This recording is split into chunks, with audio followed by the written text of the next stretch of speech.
Hi, welcome to Vocabulary Wednesdays, and I am Chris with Magoosh. Today's theme is Who's the Boss? So we have bossy words, words that connote authority, someone telling you to do something you don't want to do. Starting with imperious. Notice it kind of sounds like emperor, so you can imagine Napoleon barking orders at you, saying you better do this. And essentially, that's what imperious means. Authoritative, and the person who's being imperious is someone you do not want to question.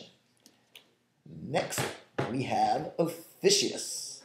Now, officious is slightly different from imperious. Officious is more you put your nose in someone's business. You are an authority figure, maybe someone at the office. That's officious. Office is. And you're telling someone what to do. You're meddling in their business. So essentially, you're being very annoying. But it's the whole idea of hierarchy. So perhaps it's your first day on the job and someone who isn't even in your department is really concerned about everything you're doing and is watching over your shoulder, telling you what to do. That person would be officious. Next, we have a more sinister word, which is despotic.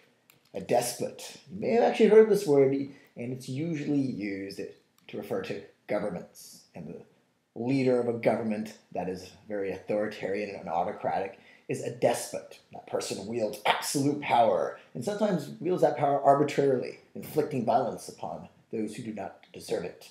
So to be despotic is to really be authoritative in a way that's scary and people don't want to come near you.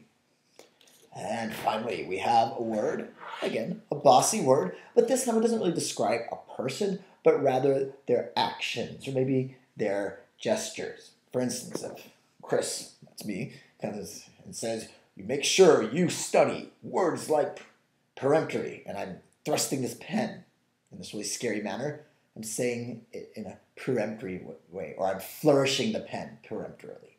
So again, describes someone being bossy, but more their actions that show that they want you to do something and not question it. So anyway, that said, study these bossy words, and I will see you next week. And in the meantime, check us out at gre.magoosh.com.